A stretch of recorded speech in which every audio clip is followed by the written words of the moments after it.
Started your Christmas shopping yet? Worried about where the money's coming from? Want to get away from it all? We offer you escape.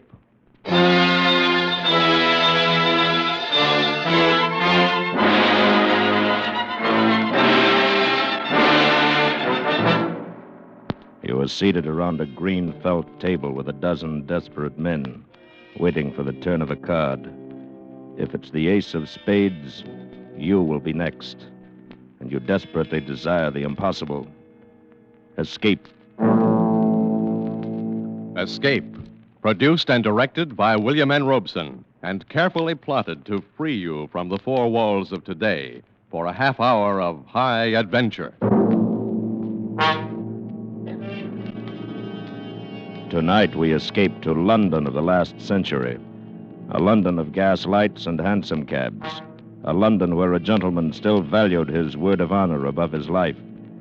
A London of which one terrifying incident is recorded by Robert Louis Stevenson in his unforgettable story, The Young Man with the Cream Tarts.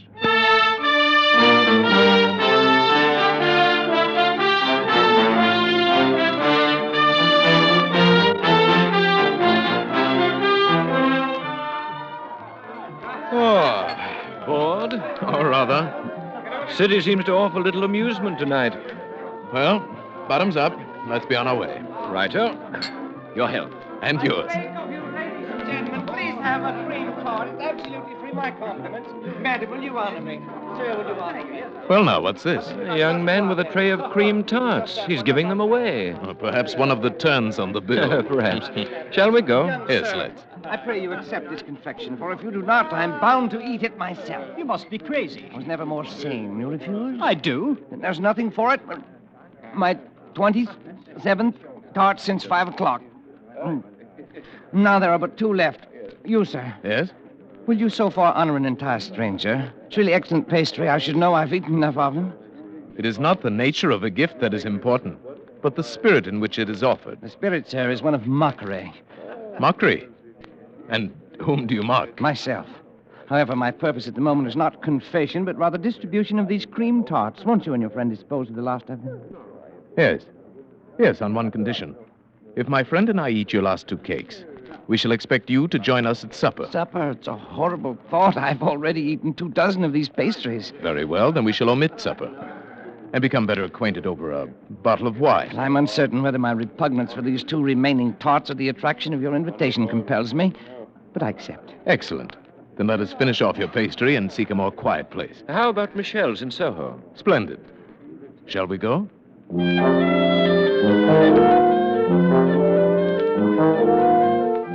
An excellent restaurant, excellent wine, and 2 excellent friends. I drink to your health. And we drink to yours. I'm sure you will understand my curiosity, But you are curious. naturally, although I suspect that your story is probably a silly one. Oh, indeed. You may rest assured that we are 2 of the silliest men in England. My name is Goodall, Theophilus Goodall, and my friend here is Major Alfred Hammersmith. I like you, Mr. Goodall. And you, Major Hammersmith, though I suspect those are not your right names. It is of no importance. Exactly, nor is my name, so I will not divulge it. Although I see no reason why I should deny you my story. It's brief and foolish. Pray tell us then. It's an oft-told tale. A modest fortune which I squandered in the usual ways at cards, the horse races in Paris. Then 2 months ago, I met a young lady exactly suited to my taste in mind and body. My heart melted. I was in love too late. Yesterday, my solicitor warned me that I had but £100 left in the world.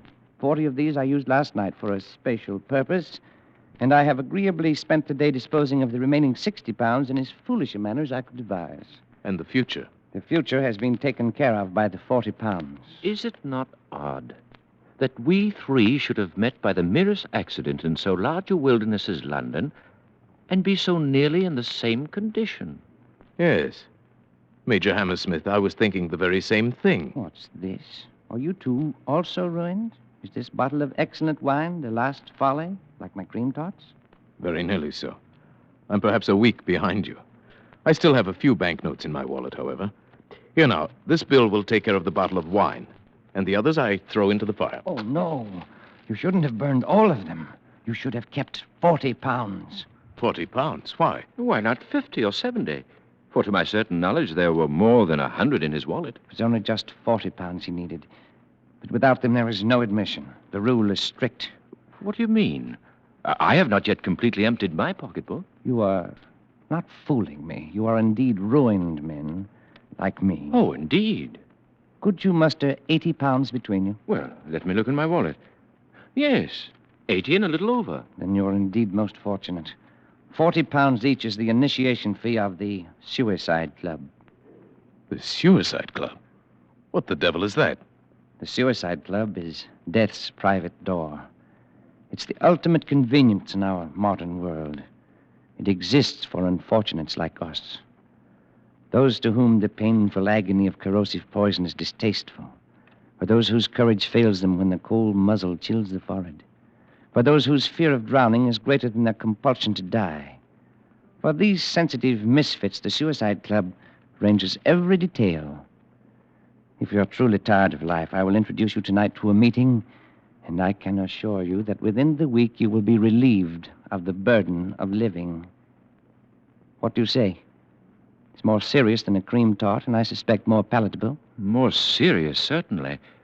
So I wonder if you would give Mr. Goodall and me 5 minutes alone to discuss it. Certainly. I shall wait outside. Your Highness, this adventure must stop here. Nonsense, Colonel Geraldine. I propose to see this through. See it through to what? Death? You forget your obligations, not only to yourself, but to your country. Prince Florizel of Bohemia cannot risk... Tonight I am plain Mr. Godard, and so I propose to remain. And please remember, Colonel Geraldine, under no circumstances are you to betray my incognito. But, Your Highness... We have survived graver adventures than this one promises to be. And now, Colonel Geraldine, let us pay our bill and accompany our young wastrel to death's private door.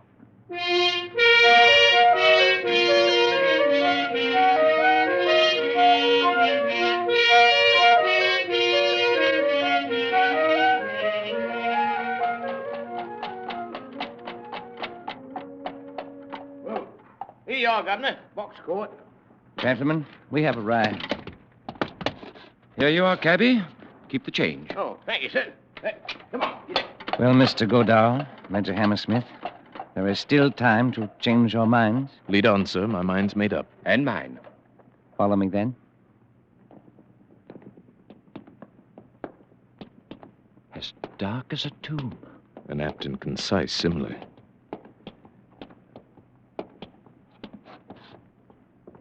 Here we are, gentlemen, at death's private door. Shall we enter? Pray, let's.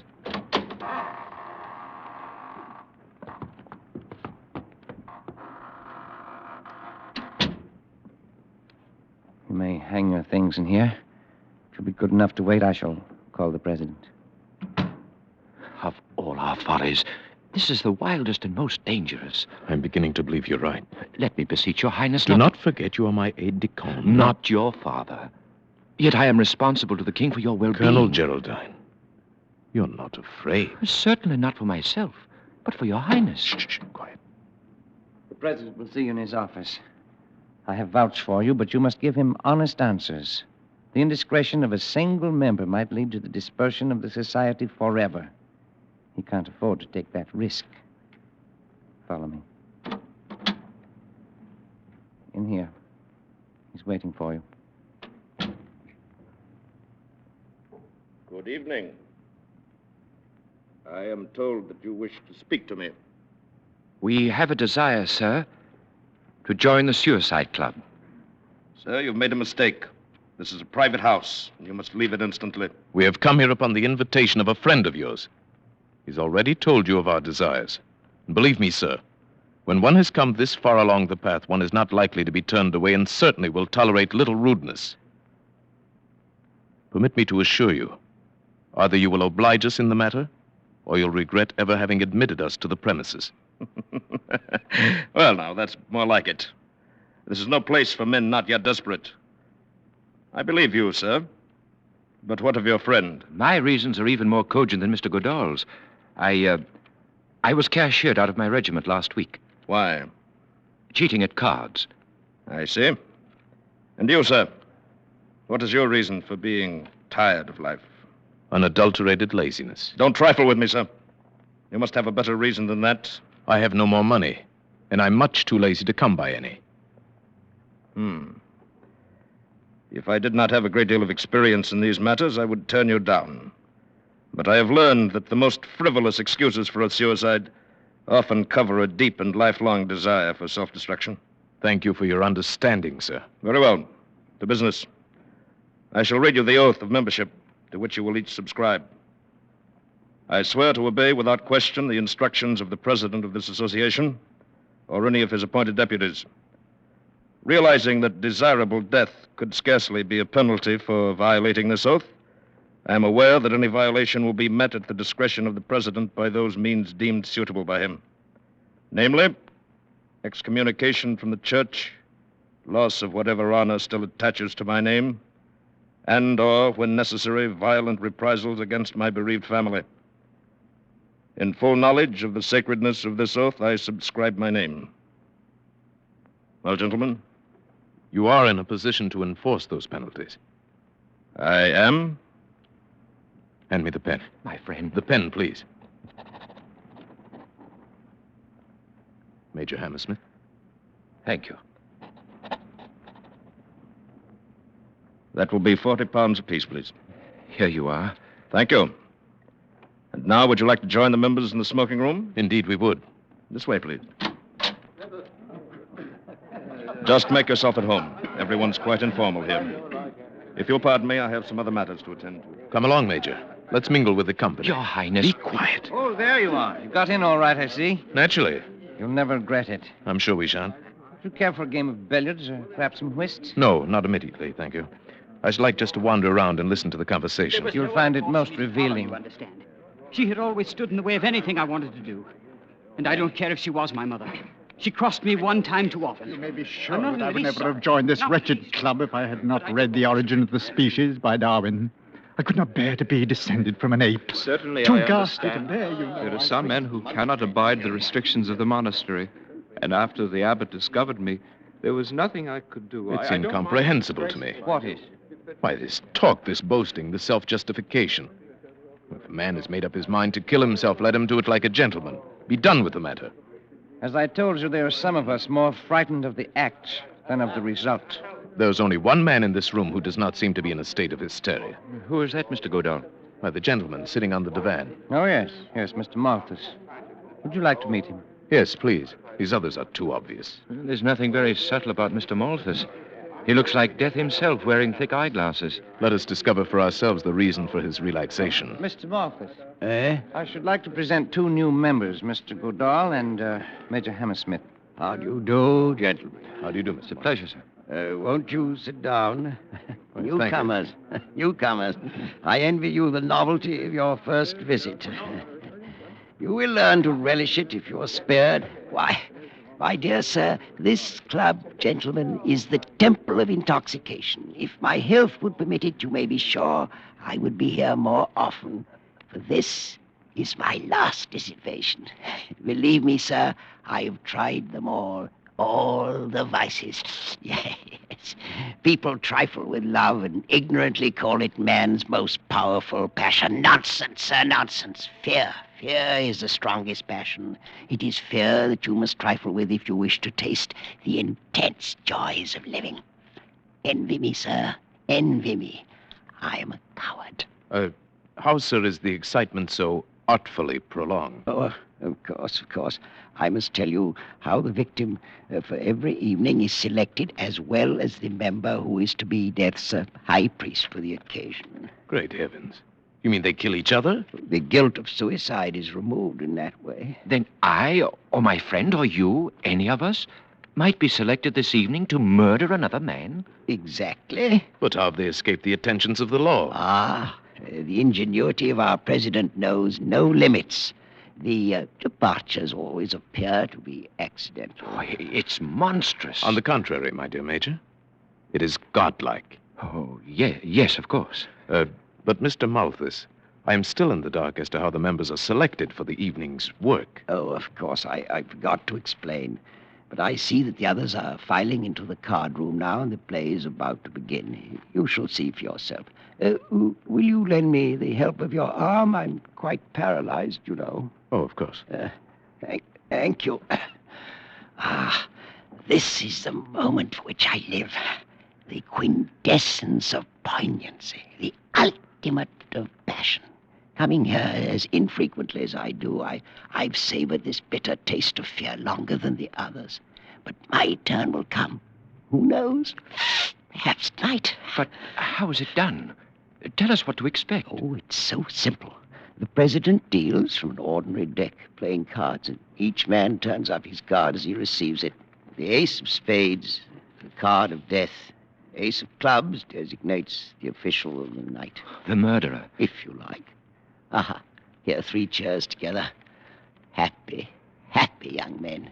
You have good eyes and can follow the cards. I only make out the faces. Is everyone here? My friend, we still have a fighting chance to escape. Quiet. Let us play the game. Attention, gentlemen. 3 of clubs. Jack of hearts. 10 of diamonds. King of clubs. Queen of hearts. 3 of spades. 9 of clubs. 6 of spades. Oh, no! It's our young man of the cream tarts. He's drawn the ace of clubs. I came here to be killed, not to kill. I want to Gentlemen. die, not murder. I must caution the members against such unseemly outbursts. I don't want Since the ace of spades has not yet turned up, I will continue the deal. Oh, no. I don't want this. No. I don't want this. 8 of hearts. No. 7 of clubs. King of diamonds. Jack of spades.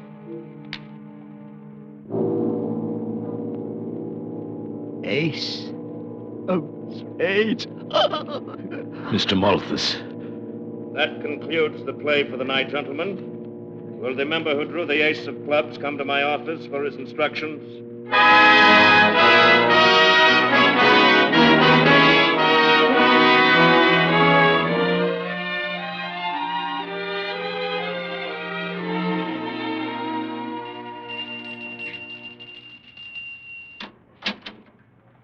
Did your highness ring?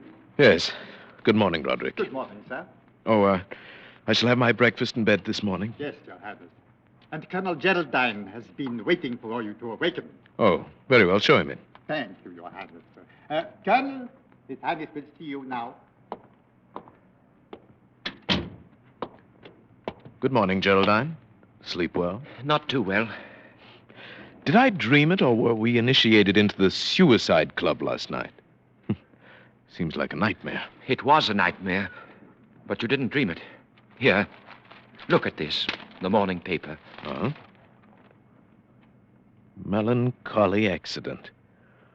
This morning, about 2 o'clock, Mr. Bartholomew Malthus of 16 Chepstow Place, Westbourne Grove, on his way home from a party at a friend's house, fell off the upper parapet in Trafalgar Square, fracturing his skull. Death was instantaneous. Mr. Malthus, accompanied by a friend, was engaged in looking for a cab at the time If ever a soul went straight to hell, it was that poor paralytic. Yes, at least he's dead and out of it. But think of our young man of the cream tarts. Last night, that lad was as innocent as you and I. This morning, he is a murderer. Well, thank heavens we're safely out of it. Are we? Oh, no. You're not going to return. I must. You are infected with a passion of fear just as poor Malthus was. Perhaps. Whatever it is. Tonight, once more, we take our places at the table of the Suicide Club.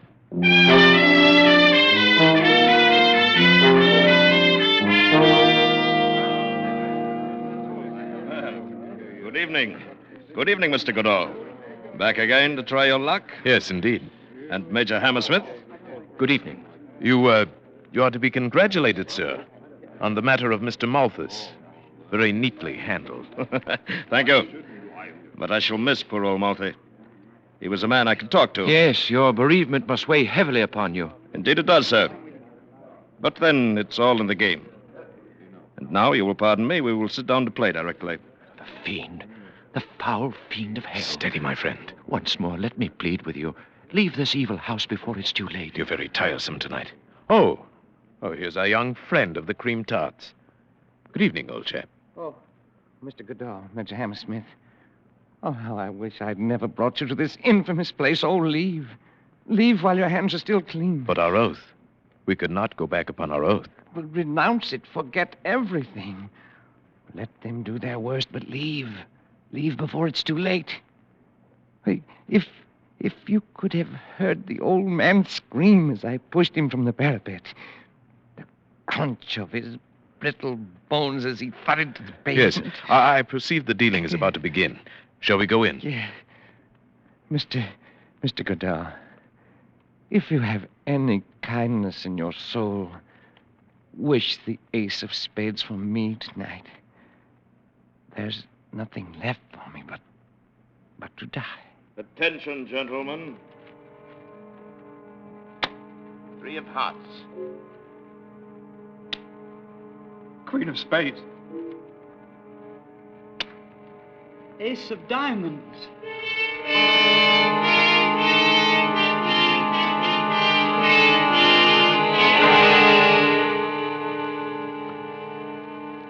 Three times around and neither black ace has come up.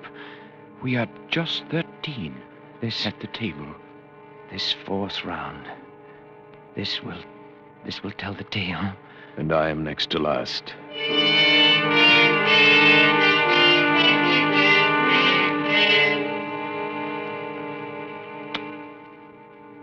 Ace of clubs!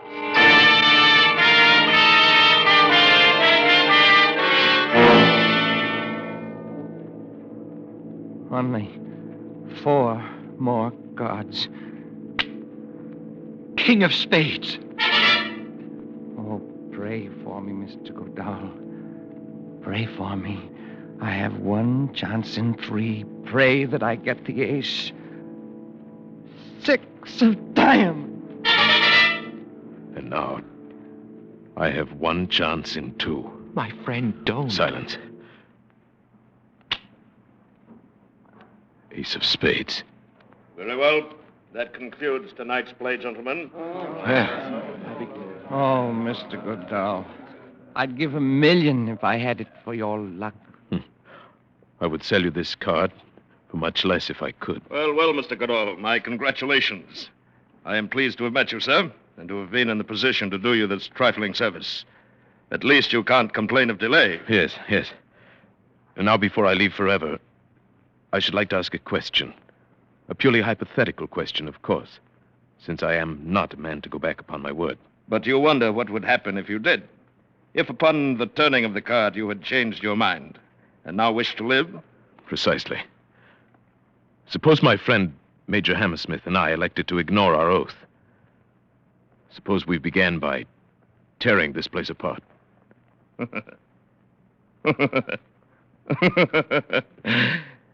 You wouldn't even get started. The guests themselves are desperate men, but if they did not stop you, the servants, who are even more desperate, would. You would never leave this house alive. I see. Well, it was purely an academic question. Naturally. Very well, then. What are my instructions?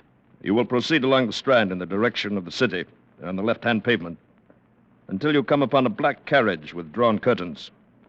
In this carriage will be the member who has tonight drawn the ace of clubs. My executioner. Your collaborator in suicide. You will enter the carriage, and he will continue your instructions. Please have the kindness to obey him in every detail. The authority of the club is vested in his person for the night. I wish you a pleasant walk. Thank you. But first I must say farewell to my friend, Major Hammersmith. I regret that is strictly against the rules. No farewells. Too disturbing for the still living members. You will leave through this side door to the workroom. But I must have We won't have any trouble now, will we, Mr. Goodall? No. No, of course not. Your coat and hat. Your stick. Thank you. Again, Mr. Godall. A most pleasant walk. Death's private door. Why didn't I listen to Geraldine before it was too late?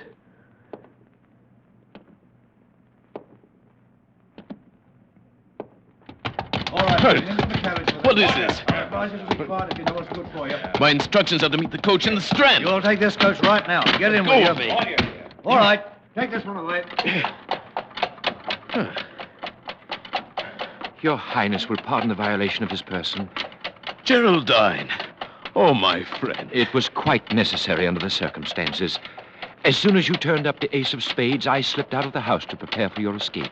But how did you manage it? When I realized I could not dissuade you from attending the club tonight, I retained the services of a certain capable and reliable private detective. But His secrecy has been bought and paid for.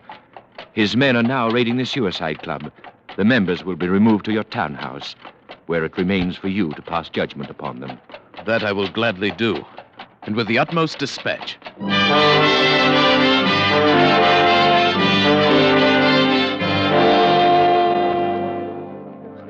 What have they brought us here for? They didn't look like Scotland Yard men to me. What difference does it make? Perhaps this will be a quicker way out. Gentlemen, Why, that's my friend, Major Hammersmith. His Royal Highness, Prince Florizel of Bohemia. That's Mr. Godall. Always thought there was something odd about those two. Gentlemen, tonight we have removed you from a house of death to a house of life and hope. Those of you who have come to your present condition through lack of fortune will receive employment and remuneration from my treasury. Those who have been driven to this unnatural solution of their problems by the agonies of guilt must find amnesty from a power greater than mine. Power that eternally promises the forgiveness of sins, no matter how grievous. Only one of you is truly evil, and him I shall deal with myself. Where is he? Where is the president of the club? Colonel Geraldine. Why, he should be here, Your Highness. Begging your Highness' pardon. Who's this man, Geraldine? The chief of the detectives. Yes? What is it? Was you referring to the sallow chap with the side whiskers and the black suit? Yes, that's the one. The president of the suicide club. Where is he? He ain't here. Why not? Well, when we broke into the little office down there at the club, we found him sprawled over the desk with a little empty bottle in his hand. He'd committed suicide.